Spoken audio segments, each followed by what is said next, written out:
After yesterday's events, it is clear, hopefully to folks in the United States, that has been clear to you for a long time, that the little tyrant from the desert is up to no good and he wants to cause mischief in the United States.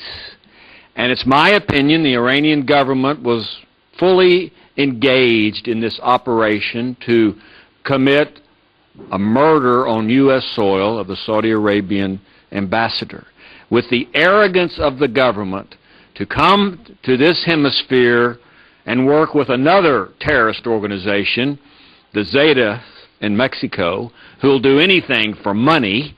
Even though the Zetas were not technically involved in this operation, they could have been, to cause homicide and terrorism in this country. We as a nation need to recognize that those dual axes of evil, the government of Ahmadinejad and the drug cartels in this hemisphere working together, will do anything they can to further their cause for destroying democracy and, in the case of the drug cartels, doing something for money. They can be bought at any price to do those crimes. And so that operation yesterday should show us all that the true spots of the government of Iran, and should give us encouragement that the State Department will finally do what it has been dragging its feet to do for a long time, and deal with this issue of the MEK, and make sure that we also create safety, long-term safety for the good folks in Camp Ashraf. They need to understand, I'm talking about the State Department, but I'm also talking about the folks in Camp Ashraf, that we are not going away. We are here for the long endurance of making sure justice occurs to those people in Camp Ashraf. We're not going away, and we're not going to be driven away.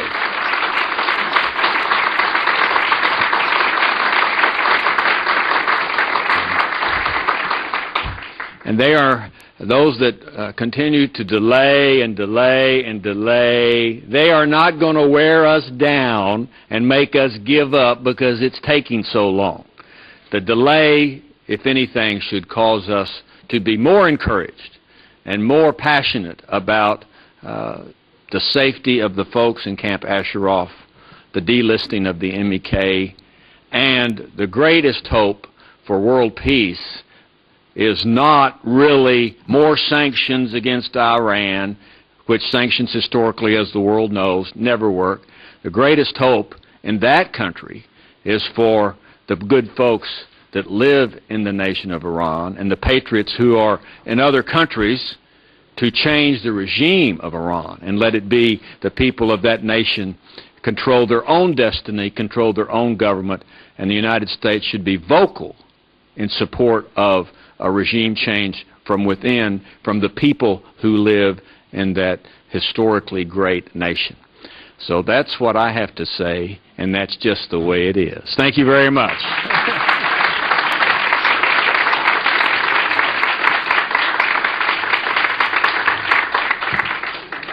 Thank you very much. I'm delighted, very happy, and very, very pleased to be here. I want to thank my good friends from Atlanta and from the state of Georgia for inviting me to be here. And they asked me to be here, and I listened to my friends. I don't forget my friends, my good friends. And you're just wonderful. You're beautiful, you're handsome, you're the best. Now all of you are beautiful and handsome. You're the best. I agree. I agree. 450 days after a court ruling, why did it delay? Why did it delay? Justice delayed. is justice denied. When I spoke at the March on Washington on August 28, 1963, 48 years ago, when I had all of my hair and a few pounds lighter, I said then that you tell us to wait. You tell us to be patient. We cannot wait. We cannot be patient. We want our freedom, and we want it now. People all over this world want to be free. They want to be free. And it's important that the people who live on this little spaceship, on this little piece of real estate, on this little planet that we call Earth, must be free. It is my hope, it is my prayer, that you will keep the faith and stay committed to building a united, democratic, peaceful Iran. There must be an Iran at peace with itself. An Iran that will live in peace with a neighbor and with the community, a nation. Dr. Martin Luther King Jr., who I marched with, worked with, and went to jail with, said on one occasion that nonviolence means avoid not only external physical violence, but also internal violence of spirit. You not only refuse to shoot a man, but you refuse to hate. Hate is too heavy a burden to bear. As a participant in the civil rights movement during the 60s, I was beaten, left bloody and unconscious, trampled by horses, tear gas. But I didn't give up. I didn't give in. I didn't give out. And I said to each one of you here today, you must never, ever give up. You must never, ever give in or give out. You must keep the faith. Keep your eyes on the prize.